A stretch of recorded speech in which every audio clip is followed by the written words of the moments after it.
کہ اسلام کی اصل تعلیمات پر جو پردے دور ملوکیت میں پڑ گئے تھے، اسلام کی اصل تعلیمات تو دور خلافت راشدہ کی تھی.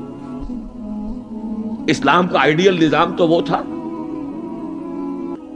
کہ دور فاروقی میں سفیر آیا ہے ایران کا، اس نے پوچھا اینا ملککم، تمہارا بادشاہ کہاں ہے؟ اسے جواب ملا لیس لنا ملکن بل لنا امیرن، ہمارا کوئی بادشاہ نہیں ہے، ہمارا تو ایک امیر ہے، امیر المومنین ہے ہمارا. بھئی وہ کہاں ہے؟ کوئی محل نظر نہیں آ رہا ہے اس چھوٹی سی بستی کے اندر. وہ ہمارے فاروق رہتا کہاں ہے جس کے نام سے تھرا رہے ہیں شہنشاہوں کے ایوان، لرزہ طاری ہے جس کے نام سے، رہتا کہاں؟ بتایا گیا کہ بیت المال کے کچھ اونٹ گم ہو گئے تھے، ہمارا وہ خلیفہ ان کو تلاش کرنے باہر گیا ہوا ہے. وہ کسی کو ساتھ لے کر گیا ہوگا کہ پہچان تو سکے.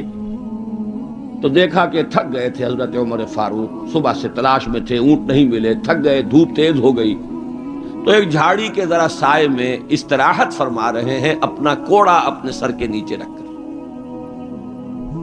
اس نے وہاں کھڑے ہو کر کہا اے عمر، تم انصاف کرتے ہو لہذا تمہیں کوئی خوف نہیں. ہمارے بادشاہ ظلم کرتے ہیں، ان کی جان کانپتی رہتی ہے، اونچی اونچی فصیلوں کے پیچھے بھی وہ لرزتے رہتے ہیں، انہیں باڈی گارڈز کی ضرورت ہے، ان کے لیے تو طرح طرح کی حفاظتوں کا سامان.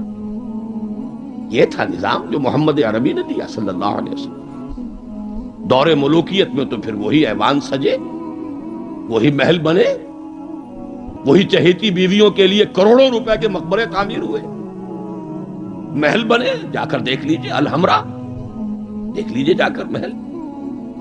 اب وہ محل ہیں لا یرا الا مساکنہم، وہ مسکن اور محل نظر آ رہے ہیں، ان میں رہ بسنے والوں کا نام و نشان مٹ گیا. لیکن یہ کہ دور بنو امیہ میں تو پھر بھی ابھی اس طرح کے محل نہیں بنے تھے. دور بنو عباس میں آ کر تو ملوکیت جو ہے اپنی پوری شدت کے ساتھ اور پوری تمام شان و شوکت کے ساتھ دوبارہ جو ہے ظاہر ہوئی. تو یہ اسلام کی تعلیم پر جو پردے پڑے ہیں، جو سرمایہ داری پھر آ گئی، جاگیرداری پھر آ گئی، بہانوں سے سود کو جائز کیا گیا، بیع مؤجل کے حوالے سے ہی سود کے لیے راستے کھول دیے گئے، یہ سارے جاگیریں دی جا رہی ہیں، یہ سارا کا سارا نظام آ گیا. ظاہر بات ہے جسے سعودی ماڈل درکار نہیں، جسے ایرانین ماڈل منظور نہیں، وہ اس ماڈل کو کیسے پسند کرے؟ ماڈل تو اگر چاہیے تو وہ تو خلافت راشدہ کا، اس کا کوئی عملی نمونہ دنیا میں آج نہیں. تو اقبال نے یہ کہا تھا کہ اگر ایسا ہو گیا، کاش کہ ایسا ہو جائے، تو ہمیں ایک موقع مل جائے گا کہ اسلام کی تعلیمات پر جو پردے دور ملوکیت میں پڑ گئے تھے انہیں ہٹا کر اسلام کے اصل رخ روشن دنیا کو دکھائیں. یہی بات قائد اعظم نے کہی تھی. ہمیں پاکستان اس لیے مطلوب ہے کہ عہد حاضر میں اسلام کے اصول حریت و اخوت و مساوات کا ایک نمونہ دنیا کے سامنے پیش کر سکے. یہ بات دوسری ہے، 45 برس بیت گئے شمسی حساب سے اور 46.5 برس بیت چکے ہیں قمری حساب سے، ابھی تو کہیں وہ مساوات اور حریت اور اخوت کہیں نظر نہیں آ رہی. وہ تو ایک قوم بھی کئی قومیتوں میں بٹ گئی، لسانی اور علاقائی اور صوبائی عصبیتوں کا دورہ ہے. ڈھونڈ اب اس کو چراغ رخ زیبا لے کر، وہ ایک قوم جو ہندوؤں کے مقابلے میں ایک قوم بن گئی تھی، اب تو وہ تحلیل ہو چکی، اس کا کوئی وجود ہی نہیں ہے. میں بہرحال اس مرثیے پر زیادہ وقت صرف نہیں کرنا چاہتا. اس وقت عرض یہ کرنا ہے، آج کے انسان کی اصل ضرورت ایک ماڈل. زبانی کلامی بات کوئی قبول نہیں کرے گا. خلافت راشدہ کی مدح کریں گے، وہ کہیں گے پدرم سلطان بود تو راجے، تم کیا ہو؟ اپنی شکل دیکھو، تم کیا ہو؟ تم تو ہم سے بدتر ہو.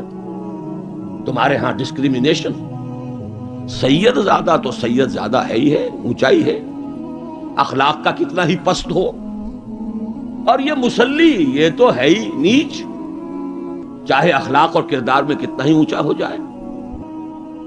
یوں تو سید بھی ہو، مرزا بھی ہو، افغان بھی ہو، تم سبھی کچھ ہو، بتاؤ تو مسلمان بھی ہو. تمہارا تمدن، تمہاری تہذیب، تمہارا نظام بدترین نظام. بڑے پیارے اشعار کہے علامہ اقبال نے، کہلوائے تو ہیں ابلیس کی زبان سے، اصل میں اس کے پردے میں پیغام اپنا دیا ہے۔ اور ان کی یہ نظم جو ہے ابلیس کی مجلس شورا، ان کے انتقال کے بعد چھپی ہے، یہ آخری دور ہے ان کا۔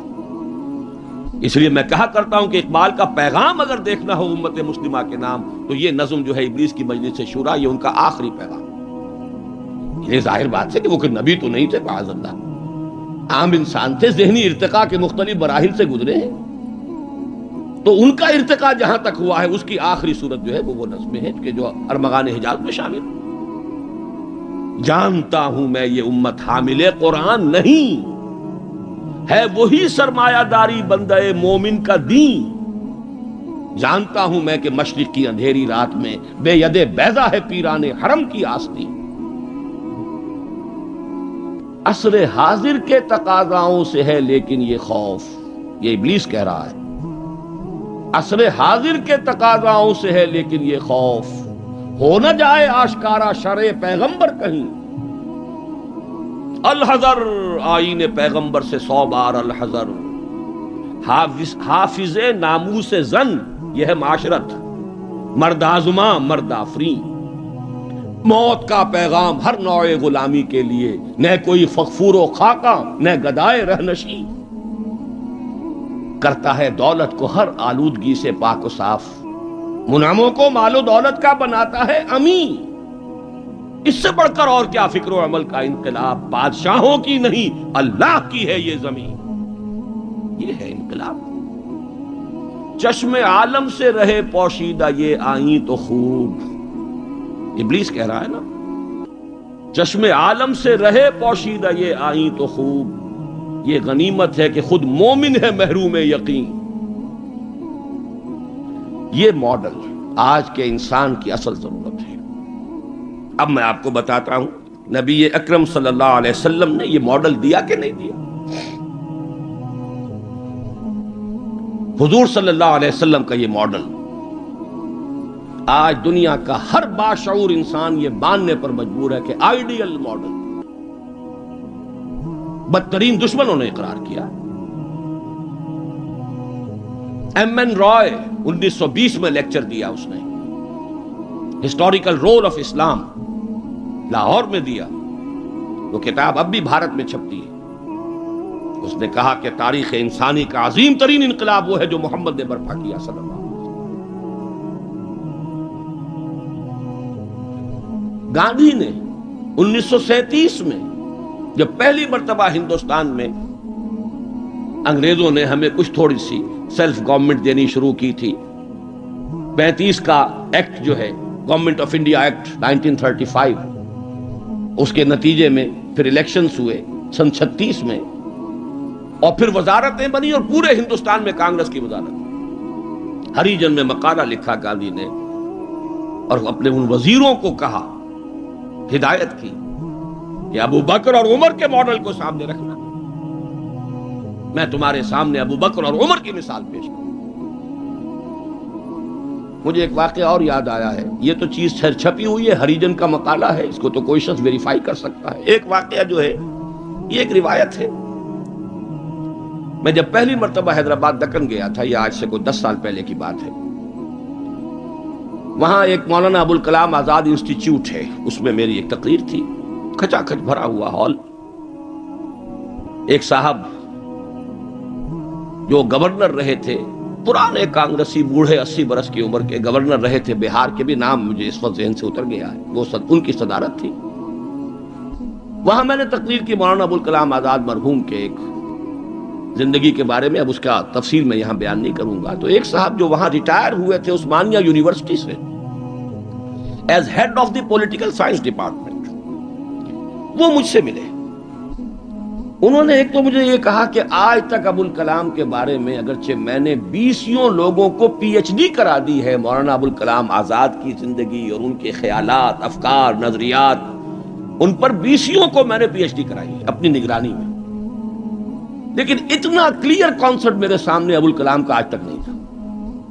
اور وہ 2 جملے میں بیان کر دیتا ہوں۔ میں نے یہ کہا کہ ابوالکلام کی زندگی کے 2 دور تھے،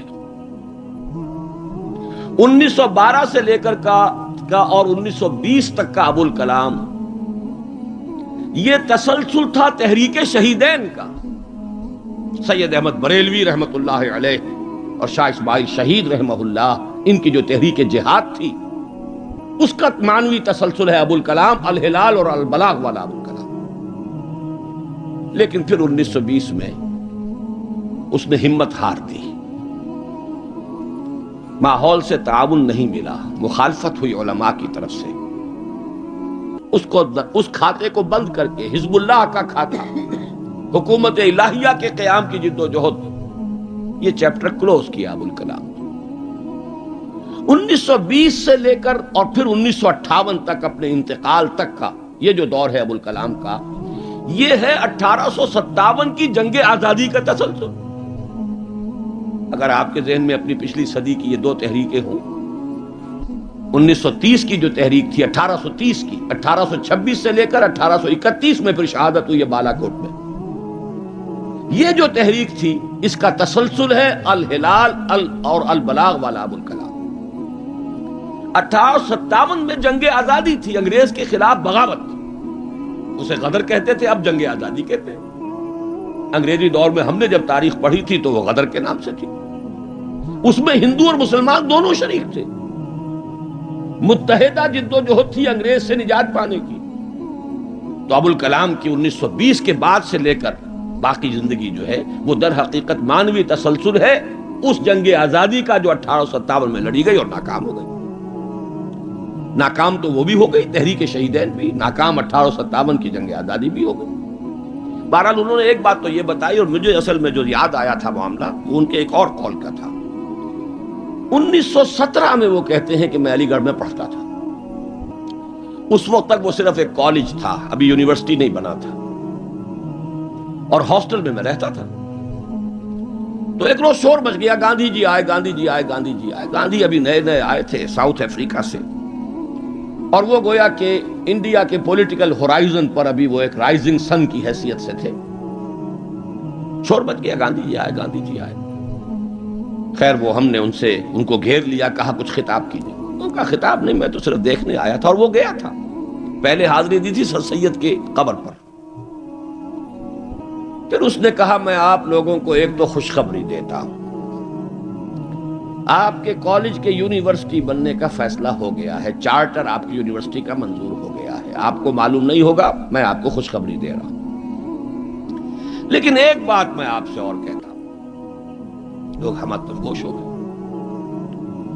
اگر آپ کا کالج یا آپ کی یونیورسٹی ایک عمر پیدا کر دے تو بہت بڑا احسان ہوگا نو انسان.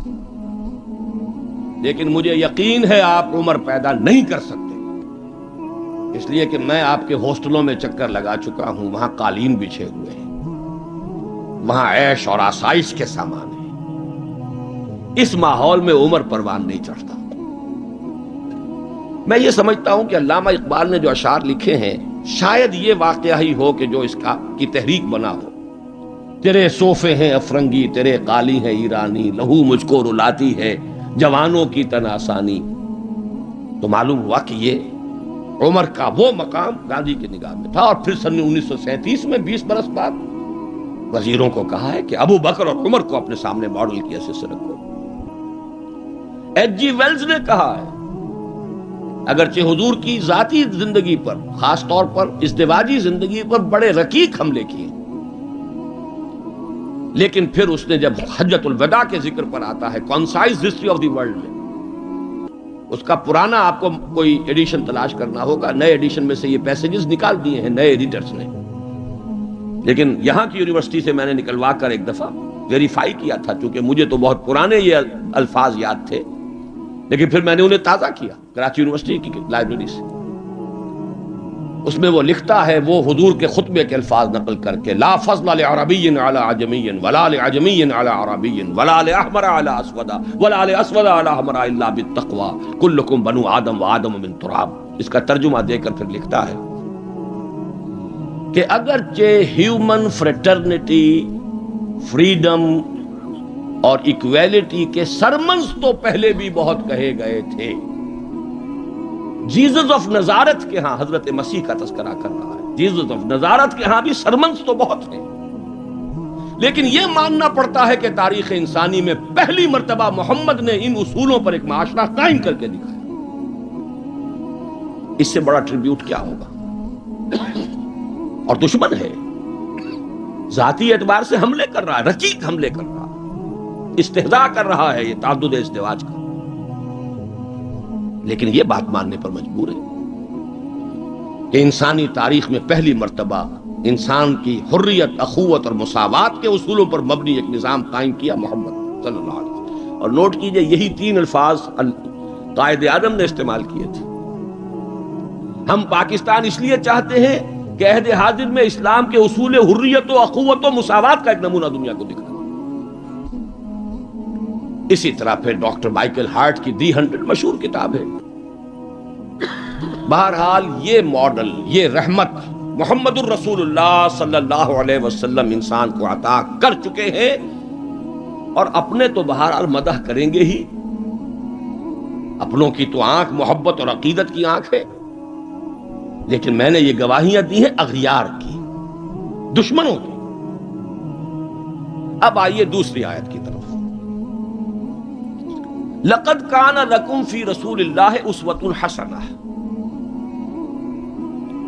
یہاں خطاب ہو رہا ہے تمہارے لیے اللہ کے رسول کی زندگی میں، اللہ کے رسول کی شخصیت میں ایک عمدہ نمونہ ہے.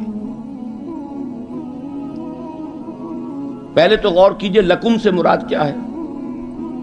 یہاں خطاب مسلمانوں سے ہے، یہاں پوری نوع انسانی سے نہیں ہے. یہ فرق ہے، نوٹ کر لیجئے. پہلی آیت کے مقابلے میں خطاب کا رخ اس آیت میں یہ محدود ہے، مسلمانوں کی طرف خطاب. اے مسلمانوں، تمہارے لیے رسول کی شخصیت میں ایک عمدہ نمونہ ہے. آپ کہیں گے کس دلیل سے یہ کہہ رہے ہیں؟ اسی آیت کا جو دوسرا ٹکڑا ہے وہ عام طور پر پڑھا نہیں جاتا. لقد کان لکم فی رسول اللہ اسوۃ حسنۃ لمن کان یرجو اللہ والیوم الآخر وذکر اللہ کثیرا. اس شخص کے لیے اسوہ ہے حضور کی زندگی اور شخصیت جو 3 شرطیں پوری کرے. جیسے کہ قرآن مجید خود اپنے بارے میں کہتا ہے ہدی للناس شہر رمضان الذی انزل فیہ القرآن ہدی للناس وبینات من الہدی والفرقان. لیکن سورہ بقرہ ہی کے شروع میں کہتا ہے ہدی للمتقین. ستیارتھ پرکاش کے مصنف نے سوامی دیانند سرسوتی نے تو اعتراض کیا تھا اس پر. 14واں باب، بدنام زمانہ 14واں باب یاد ہوگا. اس کا حل کیا ہے اس اشکال کا؟ قرآن اپنی جگہ ہدایت ہے پوری نوع انسانی کے لیے تا قیام قیامت، لیکن اس سے استفادہ وہی کرے گا جس میں استفادے کی پیاس اور طلب. پیاس ہی نہیں، بہترین مشروب رکھ دیجئے، پیے گا نہیں انسان. بھوک نہیں، بیماری کی وجہ سے ذائقہ منہ کا خراب ہے. آپ نے دیکھا ہوگا ماؤں کو بیچاریاں بچوں کی کیسی کیسی خوش آمدیں کرتی ہیں، بیٹے کچھ کھا لو، یہ کھا لو، وہ کھا لو، یہ، لیکن اس کا منہ کا ذائقہ بگڑا ہوا کچھ نہیں کھاتا. بھوک مری ہوئی ہے کچھ نہیں کھاتا. تو جس میں ہدایت کی طلب نہیں ہوگی قرآن اس کو ہدایت نہیں دے گا. اپنی جگہ ہدی للناس، استفادے کے لیے شرط ہے، پیاس ہو طلب ہو تب. اسی طرح حضور کی زندگی اسوہ کاملہ، اپنی جگہ مکمل ہر اعتبار سے، لیکن اس سے استفادہ کرنے کے لیے 3 شرطیں ہیں. لقد کان لکم فی رسول اللہ اسوۃ حسنۃ لمن کان یرجو اللہ والیوم الآخر وذکر اللہ کثیرا. اس کے لیے اسوہ ہے کہ جو اللہ سے ملاقات کا امیدوار ہے، یوم آخرت پر یقین رکھتا ہے، حساب کتاب کا یقین ہے، اور اللہ کا ذکر کرتا ہو کثرت کے ساتھ، اس کے لیے بہت اہم ہے یہ نقطہ جو عام طور پر اس آیت کا دوسرا ٹکڑا جو ہے وہ سنایا ہی نہیں جاتا. لقد کان لکم فی رسول اللہ اسوۃ حسنۃ لمن کان یرجو اللہ والیوم الآخر وذکر اللہ کثیرا. اللہم ربنا اجعلنا منہم، اے اللہ ہمیں ان لوگوں میں شامل فرما جو ان 3 شرطوں کو پورا کر کے اور محمد الرسول اللہ صلی اللہ علیہ وسلم کے اسوہ حسنہ سے استفادہ کر سکے۔ اب نوٹ کیجئے حضور کا یہ اسوہ نمونہ کس کس پہلو سے ہے۔ اس میں بھی ذرا 3 مراحل آئیں گے۔ سب سے پہلے یہ کہ ایک فرد کی حیثیت سے اسوہ کاملہ، خاص طور پر میرے نزدیک تو یہ سیرت النبی کا اعجاز ہے، معجزہ ہے۔ اگرچہ حضور کا سب سے بڑا معجزہ قرآن ہے، لیکن خود اپنی جگہ پر سیرت النبی معجزہ ہے۔ کس معنی میں؟ انسان کی جتنی حیثیتوں کا آپ تصور کر سکتے ہیں ان تمام حیثیتوں میں اسوہ موجود ہے محمد الرسول اللہ صلی اللہ علیہ وسلم۔ باپ کی حیثیت سے اسوہ موجود، حضرت مسیح کی زندگی میں تو نہیں، انہوں نے شادی نہیں کی۔ شوہر کی حیثیت سے اسوہ موجود،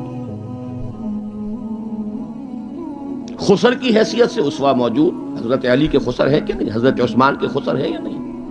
داماد کی حیثیت سے اسوہ موجود، حضرت ابوبکر حضرت عمر کے داماد ہے کہ نہیں۔ پھر ذرا غور کیجئے، داعی کی حیثیت سے اسوہ، مبلغ کی حیثیت سے اسوہ، معلم کی حیثیت سے اسوہ، مربی اور مزکی کی حیثیت سے اسوہ، امام مسجد کے اعتبار سے اسوہ، خطیب مسجد کے اعتبار سے اسوہ، پھر میدان جنگ میں سپہ سالار کی حیثیت سے اسوہ، قاضی القضات کی حیثیت سے اسوہ، اور صدر مملکت کی حیثیت سے اسوہ۔ کون سی زندگی کا گوشہ رہ گیا؟ اتنی گمبھیر زندگی کا واقعہ یہ ہے کہ کوئی اور دنیا میں مثال آپ نہیں دے سکتے، اتنی جامع زندگی۔ یہی بات ہے جو ڈاکٹر مائیکل ہارٹ نے تو یہی بات تو کہی ہے، he is the only person supremely successful in both the religious and secular fields۔ باقی عظیم شخصیتیں ایسی ہیں یا مذہب و اخلاق اور روحانیت کے میدان میں بلند نظر آئیں گی تو دنیا اور سیاست اور مملکت اور ریاست اور سپہ سالاری میں زیرو۔ گوتم بدھ کا ادھر اونچا مقام ہے، ادھر زیرو۔ حضرت مسیح کا ادھر اونچا مقام، ادھر زیرو۔ حضرت مسیح ابھی آئیں گے، دوسرا میدان بھی، اس میں بھی ان کی جولانیاں ہوں گی، لیکن اس وقت تک دنیا جس مسیح سے واقف ہے ان کی زندگی میں تو دوسرا کھاتا ہی نہیں ہے، کھانا کھلا ہی نہیں۔ اور ادھر آئیے سکندر اعظم کہاں میکڈونیا سے چلا ہے اور بیاس تک پہنچ گیا ہے 3 سال کے اندر اندر، لیکن روحانیت اور مذہب اور اخلاق کے معاملے میں زیرو سے کام نہیں چلتا، کوئی مائنس ویلیو لانی پڑے گی۔ اسی طرح اٹیلا، اسی طرح چنگیز خان۔ ایک ہی شخصیت ہے، the only person supremely successful in both the fields, گویا کہ ہر اعتبار سے اسوہ کاملہ۔ یہاں بھی ایک نقطہ ذرا سی ڈائگریشن ہے۔ ایک پہلو ایسا ہے انسانی زندگی کا جس میں حضور اس کا کی شخصیت یا آپ کی سیرت اسوہ نہیں ہے۔ آدمی چونک جائے گا، اسے شاید توہین پر محمول کرے، لیکن ہے۔ اور وہ شخصیت کا پہلو ہے ایک عورت کی حیثیت سے، بیوی کے لیے اسوہ، ماں کے لیے اسوہ، کہاں سے آئے گا؟ آخر آدھی انسانیت ہے، نصف بہتر حیات آپ تو کہتے ہیں، دی بیٹر ہاف، اس کے لیے اسوہ، اس کی نسوانی زندگی کے اعتبار سے اسوہ کا۔ دیکھیے یہی نقطہ ہے، نوٹ کر لیجئے، دل پر لکھ لیجئے۔ یہی وجہ ہے کہ جس سورہ مبارکہ میں یہ آیت آئی ہے لَقَدْ كَانَ لَكُمْ فِي رَسُولِ اللَّهِ أُسْوَةٌ حَسَنَةٌ، اسی میں فرمایا گیا اے نبی کی بیویوں تمہیں اسوہ بننا ہے پوری نوع انسانی۔ یا نساء النبی لستن کاحد من النساء، اے نبی کی بیویوں تم عام عورتوں کے مانند نہیں۔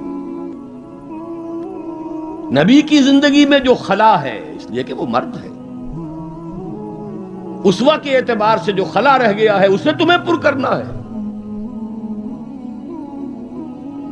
انما یرید اللہ لیذھب عنکم الرجس اہل البیت ویطہرکم تطہیرا، اللہ چاہتا ہے کہ تم سے ہر طرح کی گندگی آلائش کو خوب دھو کر پاک کر دے، تطہیر جتنا کہ تطہیر کا حق ہے بتمام و کمال تمہاری شخصیتوں میں پورا ہو جائے، اس لیے کہ تم پوری امت کے لیے، نوع انسانی کے لیے اسوہ کی وہ کمی کہ جو سیرت محمدی میں ہے صلی اللہ علیہ وسلم، اس خلا کو پر کرنے والی بنو گی۔ بہرحال انفرادی حیثیت میں گمبھیر ترین اسوہ حضور کی زندگی میں موجود، اسی کا ایک رخ اور بھی ہے انفرادی زندگی کا، اور وہ ہے اخلاقیات۔ حضور کا اپنا قول ہے، انما بعثت لاتمم مکارم الاخلاق، مجھے اس لیے بھیجا گیا ہے، مبعوث کیا گیا ہوں تاکہ اخلاق کی بہترین جو بلندیاں ہیں ان کی تکمیل کر دوں، اتمام کر دوں۔ اس کا مفہوم کیا ہے، اس کو سمجھ لیجیے۔ علیحدہ علیحدہ انڈیویجول ایتھیکل ویلیوز، اخلاقی قدریں مختلف انبیاء کی زندگی میں اپنے نقطۂ عروج کو پہنچ چکی تھی۔ صبر میں حضرت ایوب سے آگے کس کا مقام ہوگا؟ ان کے تو نام کا جز ہے ایوب صابر، محاورہ ہے صبر ایوب۔ تسلیم میں حضرت اسماعیل سے آگے کون جائے گا جو گردن رکھ رہا ہے، ابا جان چلائیے چھری، ستجدنی انشاءاللہ من الصابرین۔ سر تسلیم خم ہے جو مزاج یار میں آئے، اس سے کوئی اونچا مقام ہوگا؟ استقامت میں حضرت نوح سے آگے کوئی جا سکتا ہے؟ 950 برس کس پر آئے؟ 950 برس۔ فَلَبِثَ فِيهِمْ أَلْفَ سَنَةٍ إِلَّا 50 عاما۔ دعوت اور تبلیغ میں استقامت سے اس سے آگے تو کوئی مقام ممکن نہیں۔ غیرت اور حمیت اور جلال دین کے لیے حضرت موسیٰ سے آگے کون جائے گا؟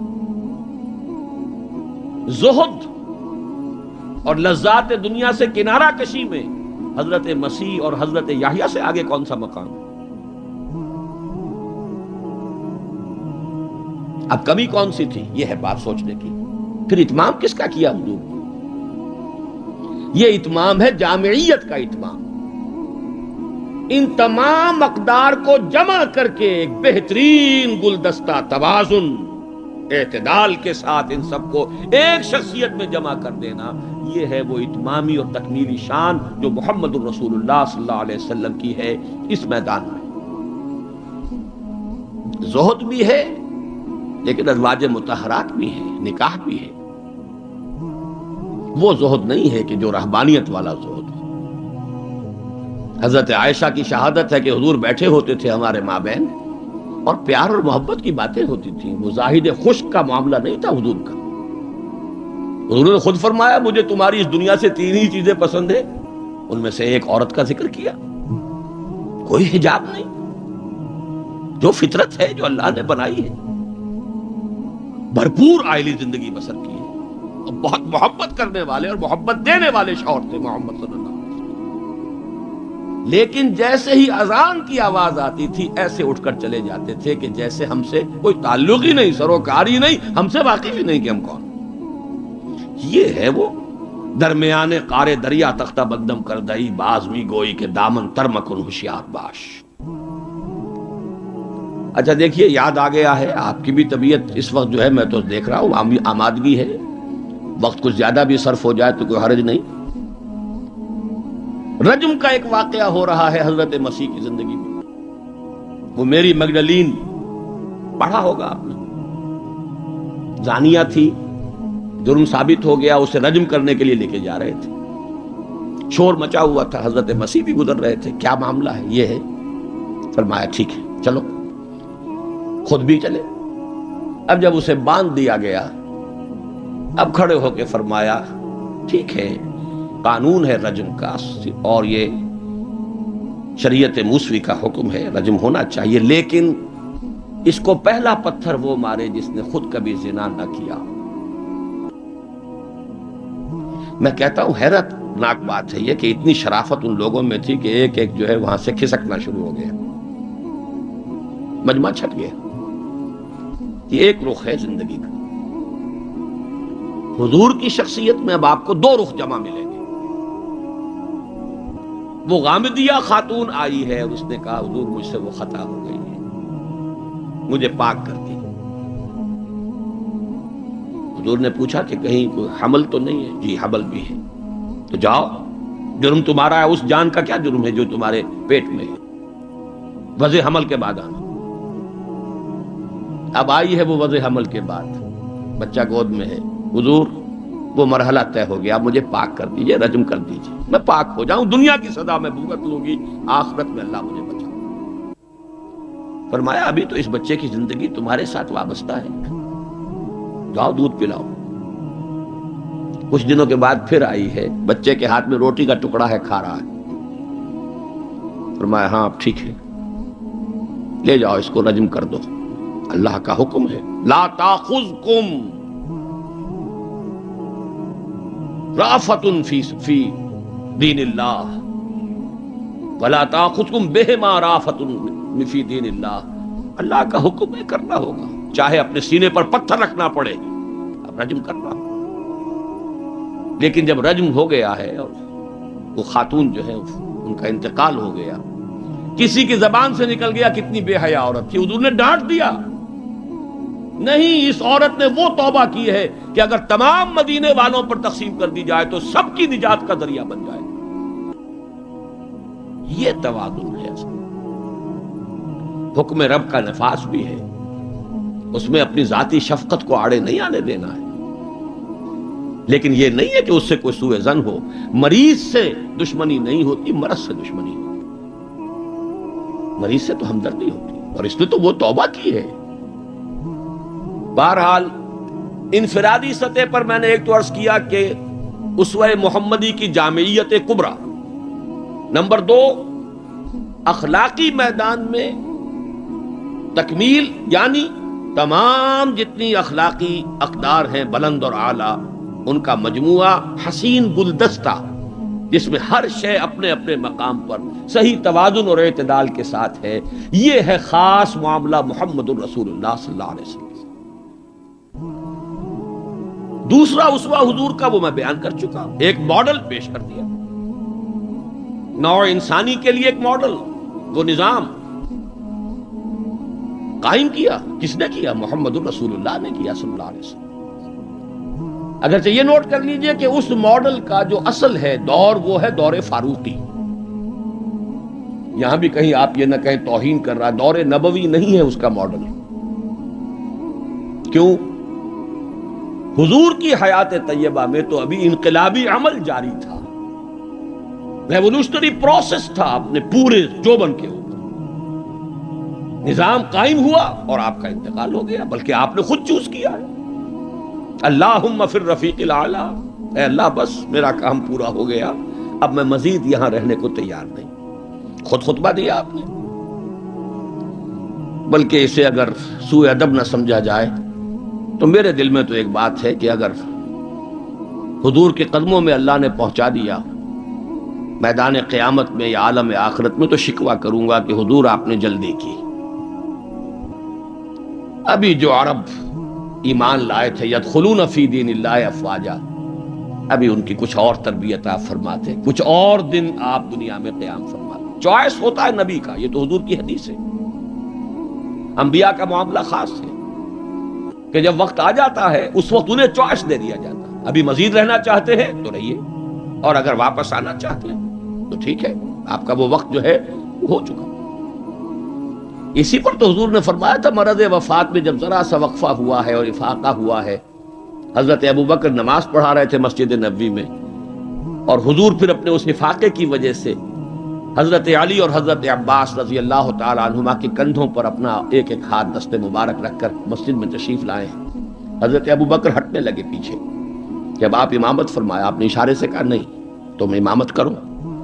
حضرت ابوبکر کے پہلو میں بیٹھ گئے، کھڑے نہیں رہ سکے۔ اب آپ نماز پڑھ رہے تھے، حضرت ابوبکر آپ کی اقتدا کر رہے تھے، اور باقی پوری جماعت حضرت ابوبکر کی اقتدا کر رہے تھے۔ یہ خاص نماز ہے، یہ ایک ہی نماز ہے بس جو اس رنگ میں پڑھی گئی۔ اس نماز کے بعد آپ نے خطبہ دیا۔ اللہ نے اپنے ایک بندے کو یہ اختیار دیا ہے، چاہے وہ دنیا میں رہے اور چاہے وہ واپس آ جائے، بندے نے اللہ کی طرف لوٹنے کو قبول کر لیا۔ حضرت ابوبکر رو پڑے، باقی صحابہ نہیں سمجھے کہ یہ تو ایک خاص بات کہی جا رہی ہے، کسی اور کی حکایت ہے، کیا ہے۔ حضرت ابوبکر رو پڑے، سمجھ گئے کہ معاملہ کیا ہے۔ اب آپ نے فیصلہ کر لیا مراجعہ۔ بہرحال میں یہ عرض کر رہا تھا کہ حضور کی حیات طیبہ بہت گمبھیر انقلابی عمل ہے جو اس کے اندر چھایا ہوا ہے، اس میں پھر ابھی اس نظام کی برکات جو ہے وہ نمایاں نہیں ہے، موجود ہیں، نمایاں نہیں ہے۔ اسی طرح حضرت ابوبکر کے کل 2.25 سال، اور وہ بھی جس انقلاب کی تکمیل حضور نے کر دی تھی، اس کے خلاف جو کاؤنٹر ریولوشنری موومنٹس اٹھی ہیں ان کو کرب کرنے میں سارا وقت صرف ہو گیا۔ مسیلمہ کذاب اٹھ کھڑا ہوا ہے، فلاں جو ہے یہ نبیہ بن کر دعوے دار بن کر کھڑی ہو گئی ہے، اس نبی اور نبیہ کا نکاح بھی ہو گیا ہے، ایک طوفان۔ منکرین زکوٰۃ کھڑے ہو گئے ہیں، اور شاید آپ نے کبھی نوٹ نہ کیا ہو، نوٹ کر لیجئے، یہ سورت تو آپ پڑھتے ہی ہیں، اذا جاء نصر اللہ والفتح ورأیت الناس يدخلون فی دین اللہ افواجا، لیکن یہ کہ اس کی ایک برعکس تصویر بھی ہے، وہ دیکھ لیجئے کہ حضور کے انتقال کے بعد وہ جو فوج در فوج آئے تھے، فوج در فوج نکل بھی گئے تھے، یخرجون من دین اللہ افواجا، اور دارالاسلام جو ہے وہ صرف مدینے تک محدود ہو کر رہ گیا تھا۔ حضرت ابوبکر کی فضیلت جو ہے در حقیقت اسی سے ظاہر ہوتی ہے، with an iron fist and with an iron will، جس طرح آپ نے مقابلہ کیا ہے اور کرش کر دیا ہے ان تمام جو بھی قوتیں اٹھی۔ حضرت عمر تک گھبرا رہے ہیں، مشورہ دے رہے ہیں کہ دیکھیے ایک دم 3 محاذ نہ کھول لیجئے، حالات بڑے خراب ہیں، بڑے نازک ہیں، آپ نہ تو جیش اسامہ کو روک رہے ہیں، ٹھیک ہے آپ کا کہنا ہے کہ جس لشکر کا علم جو ہے حضور نے عطا کر دیا ہو، میں کیسے اس لشکر کو روک لوں؟ پھر آپ مدعیان نبوت کے خلاف بھی لشکر بھیج رہے ہیں، وہ بھی سمجھ میں آتا ہے، وہ تو کافر ہو گئے، مرتد ہو گئے، لازماً ان کے خلاف تو جہاد کرنا ہے، لیکن کم سے کم ان زکوٰۃ کا انکار کرنے والوں کے معاملے میں سوچئے، نرمی کیجئے، تیسرا محاذ نہ کھولیے۔ انہوں نے نہ کسی نئے نبی کی دعوت کو قبول کیا ہے، نہ وہ ابھی نماز کا انکار کر رہے ہیں، بلکہ زکوٰۃ بھی یہ نہیں کہتے کہ ہم نہیں دیں گے، صرف یہ کہتے ہیں کہ ہم حکومت کو نہیں دیں گے، تو تھوڑی سی نرمی کیجئے۔ حضرت عمر کو ڈانٹ پلائی ہے حضرت ابوبکر نے، اے عمر تم دور جاہلیت میں تو بڑے سخت تھے اور بڑے ہمت والے تھے، اسلام میں آ کر کمزور ہو گئے۔ اور پھر وہ تاریخی الفاظ کہے ہیں، ایبدل الدین وانا حی، کیا دین کے اندر ترمیم ہوگی جبکہ میں ابھی زندہ ہوں؟ میری زندگی میں دین میں ترمیم نہیں ہو سکتی، خدا کی قسم اگر کسی اور نے میرے ساتھ نہ دیا تنہا جاؤں گا اور ان مانعین زکوٰۃ سے جہاد کروں گا۔ یہ آئرن ول اور آئرن فسٹ، ابو بکر رقیق القلب نحیف الجثہ انسان۔ لہذا اس 2.25 سال میں بھی اصل جو برکات ہیں ان کا ظہور نہیں ہو پا رہا۔ اصل میں جسے انگریزی میں آپ کہتے ہیں للی ان بلوم، یہ گلاب کا پھول پوری طرح کھل کر جو سامنے آیا ہے وہ دور فاروقی ہے رضی اللہ تعالی عنہ، اس کی وہ شانیں ہیں۔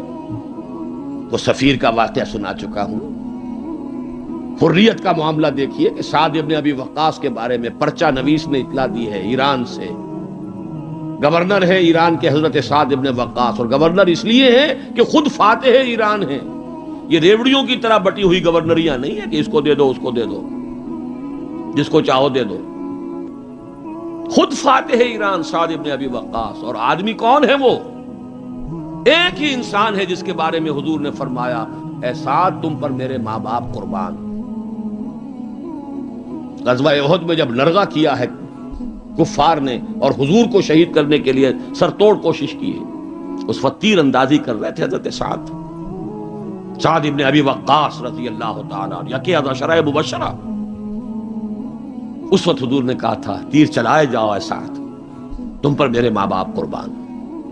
وہ سعد ہیں کہ پرچہ نویس نے اطلاع دی ہے کہ سعد نے اپنے گھر کے باہر ایک ڈیوڑی بنا لی ہے، دربان کھڑا کر دیا ہے، حضرت بلال کو بھیجا ہے، خط میں ڈانٹ دی ہے، لیکن بلال کو حکم تھا کہ پہلے جا کر ڈیوڑی کو آگ لگا دینا پھر یہ خط دینا سعد کو۔ نے آگ لگائی ہے پھر جا کر یہ خط دیا ہے، خط میں لکھا ہے سعد لوگوں کو ان کی ماں نے آزاد جنا تھا، تم نے انہیں اپنا غلام کب سے بنا دیا؟ حریت کا اس سے اونچا تصور کوئی ہوگا؟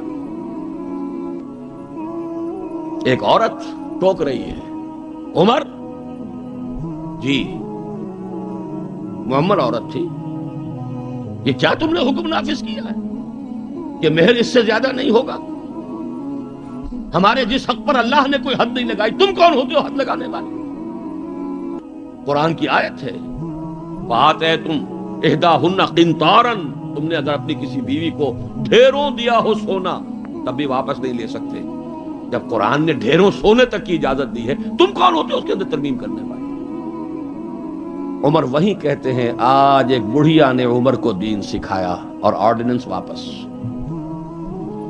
حریت، احتساب، تنقید، مساوات، اگر یہ کچھ چڑیاؤں کے نام ہیں، ہمارے لیے تو یہ چڑیاں ہیں، ان کا ہے، صرف شکلیں ہیں، نام ہیں، حقیقت کہیں نہیں۔ ان تمام چیزوں کی بتمام و کمال حقیقت دیکھنی ہو تو حضرت فاروق کا دور ہے۔ بیت المقدس کا سفر کر رہے ہیں اور ایک اونٹ تقریباً 700 میل کا سفر ہے، کوئی نجی سفر نہیں ہے، کوئی انٹوریج نہیں ہے، کوئی 250 300 400 آدمی ساتھ نہیں ہے، کوئی پورا بوئنگ 747 نہیں لے جایا گیا عمرے کے لیے، ایک اونٹ ایک خادم، اسی اونٹ پر راشن بھی ہے، لہذا بیک وقت 2 آدمی نہیں بیٹھ سکتے، ایک ہی آدمی سواری کر سکتا۔ ایک منزل میں خلیفہ وقت اوپر بیٹھے ہیں اور خادم نکیل پکڑ کر آگے چل رہا ہے، اگلی منزل میں خادم اوپر بیٹھا ہے اور خلیفہ وقت نکیل پکڑ کر چل رہا ہے، اور آخری وقت میں باری اتفاقاً آ گئی خادم کی، اس نے ہاتھ جوڑ دیا کہ خدا کے لیے لوگ کیا کہیں گے، میرے سر ہو جائیں گے۔ فرمایا نہیں، الدور دورک، نہیں، باری تمہاری۔ اور اس محاذ پر تھے کون کمانڈر؟ ابو عبیدہ بن الجراح رضی اللہ تعالی عنہ، امین هذه الامہ۔ جب غلغلہ ہوا، آ گئے عمر، آ گئے عمر، آ گئے، تشریف لے آئے۔ اب وہ آئے ہیں استقبال کے لیے، دیکھا کپڑے سخت میلے، ننگے پاؤں، درمیان میں کہیں کیچڑ آیا تھا، پیدل چل کے آ رہے تھے تو جوتے بھی ہاتھ میں لے لیے تھے۔ کہا یہ آپ کیا کر رہے ہیں؟ اپنا حلیہ کوئی درست کیجئے، یہ بڑا متمدن ملک ہے، بڑے مہذب لوگ ہیں یہ شام کے لوگ، کیا کہیں گے؟ ڈانٹ پلائی ہے حضرت ابو عبیدہ کو بھی۔ نحن قوم اعزنا اللہ بالاسلام، اے ابو عبیدہ کیا ہو گیا ہے تمہیں؟ ہم وہ لوگ ہیں کہ ہمیں جو عزت اللہ نے دی ہے وہ اسلام سے دی ہے، کپڑوں سے نہیں دی۔ واقعہ یہ ہے کہ یہ ہے وہ heights by great men reached and kept، یہ مثالیں ہیں، یہ آئیڈیل ہے، یہ اسوہ ہے، اور اس میں کمال عمر کا نہیں ہے، کمال محمد الرسول اللہ کا ہے صلی اللہ علیہ وسلم۔ درخت اپنے پھل سے پہچانا جاتا ہے، عمر تو درخت کا پھل ہے، ابو بکر اس درخت کے پھل ہیں، صحابہ کرام اس شجرہ طیبہ کے برگ و بار ہیں، اسوہ تو محمد کا ہے صلی اللہ علیہ وسلم۔ لیکن اب آگے آئیے، اسوے کی تیسرا حصہ ہے اسوہ کا، اور یہ نوٹ کر لیجئے، جس مقام پر یہ آیت وارد ہوئی ہے سورہ احزاب میں، پہلے تو میں نے آپ کو بتایا سورہ احزاب ہی میں وہ آیت بھی ہے جس میں اسوہ خواتین کے لیے حضور کے ازواج مطہرات، لیکن یہ آیت کہاں آئی ہے پرٹیکولرلی؟ وہ ہے غزوہ احزاب، جنگ کا مرحلہ۔ یہ جنگ کس لیے لڑی جا رہی تھی؟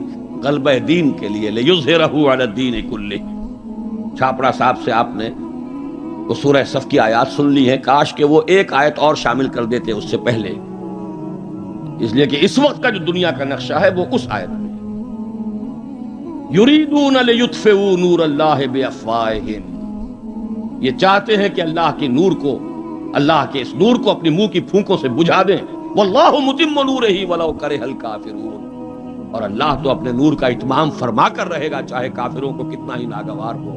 هو الذی ارسل رسولہ بالہدی ودین الحق لیظہرہ علی الدین کلہ ولو کرہ المشرکون۔ اس کا ترجمہ آپ سن چکے ہیں، وہی ہے اللہ جس نے بھیجا اپنے رسول کو الہدا اور دین حق دے کر تاکہ غالب کریں اس کے کل دین پر، پورے کے پورے نظام زندگی پر، تمام کے تمام نظاموں پر، دینوں پر، چاہے مشرکوں کو کتنا ہی ناگوار ہو۔ اسی کے لیے جہاد کی پکار ہے، هل ادلکم علی تجارۃ تنجیکم من عذاب الیم تؤمنون باللہ ورسولہ وتجاہدون فی سبیل اللہ باموالکم وانفسکم. اسی کے لیے قتال کی ترغیب ہے، یہ اس پہلے حصے میں ہے. ان اللہ یحب الذین یقاتلون فی سبیلہ صفا کانہم بنیان مرصوص. تو حضور کا ایک اسوہ تو پوری نوع انسانی کے لیے ہے، وہ ماڈل جو آپ نے دکھا دیا، قائم کر کے نظام کی ایک مثال دنیا کے سامنے پیش کر دی. یہ ممکن ہے، قائم ہو سکتا ہے، یہ کہانی نہیں ہے، یہ تو تاریخ کا نصف النہار ہے. 5000 برس قدیم بات ہوتی تو کہتے پتہ نہیں ڈھکوسلا ہے، ہوا بھی ہے کہ نہیں ہوا.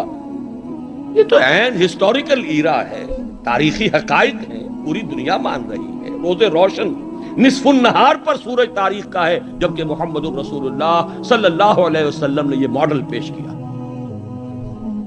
جس کا کہ اقرار اور اعتراف دشمن کر رہے ہیں. تو وہ اسوہ تو ہے پوری نوع انسانی کے لیے. میں نے آپ کو نوٹ کرایا تھا لقد کان لکم، وہ اسوہ جو اس امت کے لیے ہے وہ کون سا اسوہ ہے؟ وہ اسوہ ہے وہ طریقہ کار جس سے کہ آپ نے وہ انقلاب برپا کیا. کیسے قائم کیا؟ منہج کیا تھا، منہاج کیا تھا، طریقہ کار کیا تھا، پہلے کیا کیا تھا، پھر کیا کیا تھا، اگلا قدم اٹھایا تو کیوں اٹھایا، پہلے نہیں اٹھایا تو کیوں نہیں اٹھایا تھا. کیا سبب ہے کہ مکے میں حکم دیا جا رہا ہے چاہے تمہارے ٹکڑے اڑا دیے جائیں، تمہیں زندہ آگ کے اندر جلا دیا جائے، تب بھی تم ہاتھ نہیں اٹھاؤ گے. کفو ایدیکم، اپنے ہاتھ بندھے رکھو. نو ریٹیلیشن، نو ریونج، کوئی انتقام نہیں، کوئی قصاص نہیں. آئے گا وہ وقت جب تمہارے ہاتھ کھول دیے جائیں گے.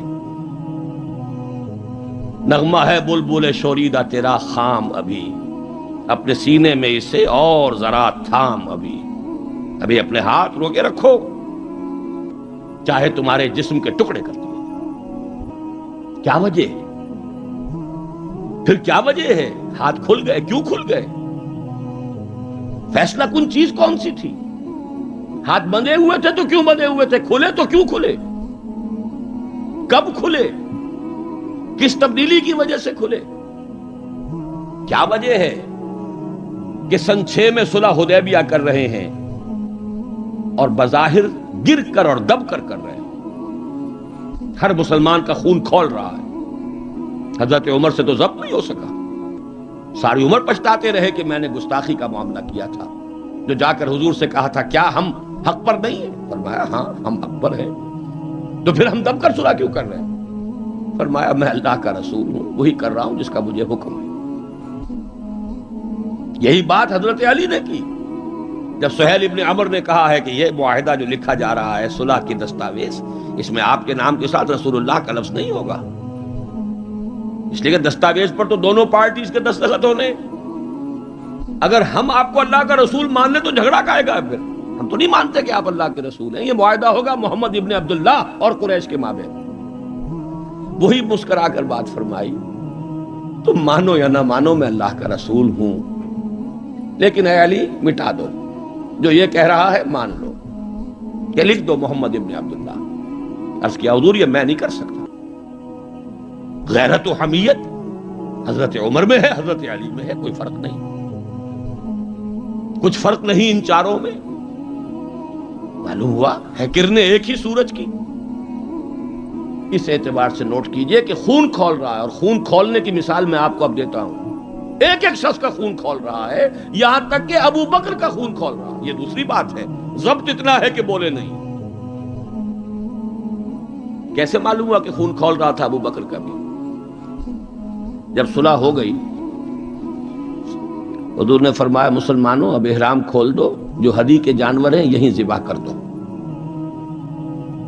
کوئی نہیں اٹھا.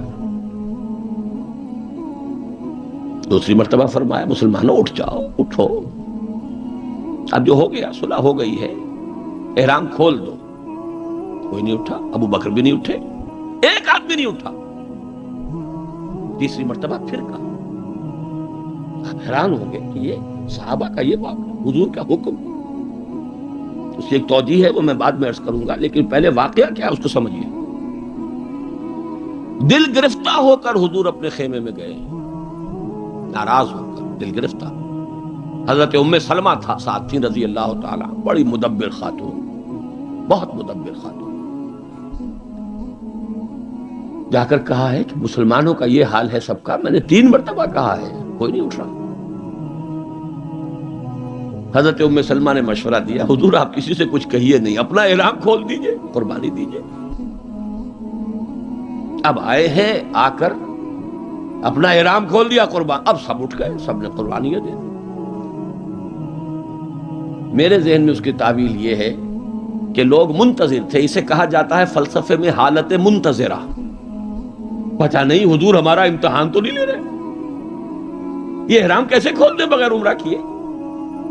یہ کوئی اللہ اور اس کے رسول کی طرف سے ہماری غیرت و حمیت کا امتحان تو نہیں ہے؟ اس سسپینس میں تھے۔ جب دیکھا کہ حضور نے تو کھول دیا احرام، قربانی دے دی، اب گویا کہ کوئی شک اور شبہ کی بات نہیں رہی کہ یہی منشاء نبوت ہے، یہی حکم ہے۔ لہذا کوئی ایک بھی نہیں تھا کہ جو پیچھے رہ گیا۔ لیکن میری گفتگو اس وقت اس مرحلے پر تھی کہ قابل توجہ ہے یہ بات۔ 2 سال قبل سن 6 میں حضور صلی اللہ علیہ وسلم بظاہر گر کر دب کر صلح کر رہے ہیں، اور 2 سال کے بعد قریش کا سردار آ کر ابو سفیان خوش آمدیں کر رہے ہیں۔ اس لیے میں ادب کا اس سے نام دوں گا کہ ایمان لے آئے بعد میں، صحابی ہے۔ خدا کے لیے ہماری طرف سے خطا ہوئی ہے، ہمارے ایک قبیلے نے، ہمارے حلیف قبیلے نے صلح کو توڑا ہے، رینیو کر دیجئے، دوبارہ وہ ٹریٹی ہو جائے، دوبارہ معاہدہ ہو جائے۔ حضور نہیں سن رہے، سفارشیں کرا رہے ہیں، حضرت علی سے کرا رہے ہیں، فلاں سے کرا رہے ہیں۔ خدا کے لیے سفارش کرو، منواؤ۔ ابو سفیان بڑے مدبر انسان، انہیں پتا تھا اب ہمارے اندر طاقت نہیں ہے، اب ہم مقابلہ نہیں کر سکتے محمد کا۔ 2 برس جو حضور کو مل گئے، اس میں جو آپ نے پھر اپنی دعوت اور جو تنظیم اور تربیت کے مراحل جس تیزی کے ساتھ آگے بڑھائے ہیں، خیبر فتح کر لیا، اتنی بڑی فتح، صلح حدیبیہ کے فوراً بعد، جب اندرون ملک عرب کوئی اندیشہ نہیں رہا، سیدھے آپ نے تیر کی طرح رخ کیا خیبر کا، اور وہ گڑھ اور قلعہ جو ہے یہود کا، اس کو پاش پاش کر دیا۔ اب طاقت اتنی ہو چکی تھی کہ ابو سفیان کو معلوم تھا we are no match to Muhammad now صلی اللہ علیہ وسلم۔ اس لیے بلکہ اس میں بھی واقعہ سن لیجئے، حضرت ام حبیبہ ابو سفیان کی بیٹی ہے، حضور کے نکاح میں ہے، معلوم ہوا کہ this is the nearest approach، اس سے زیادہ سفارش اور کون سی ہوگی؟ اپنی بیٹی جو ہے خود نبی کے گھر میں، بڑی امیدیں لے کر گئے ہوں گے ابو سفیان۔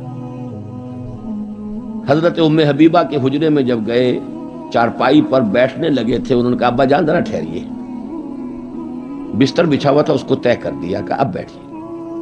اب یہ قریش کا سردار، مکے کا چیف، پوچھتے ہیں بیٹی یہ بستر میرے لائق نہ تھا یا میں اس بستر کے لائق نہ تھا؟ فرمایا ابا جان آپ اس بستر کے لائق نہیں ہیں، یہ محمد الرسول اللہ کا بستر ہے، آپ مشرک ہیں، کافر ہیں، نجس ہیں۔ تو میں یہ کہا کرتا ہوں کہ کیا ان کو خیال رہا ہوگا کہ اب کیا سفارش کے لیے اس بیٹی سے کہے جن کا معاملہ، جس کا طرز عمل یہ ہے۔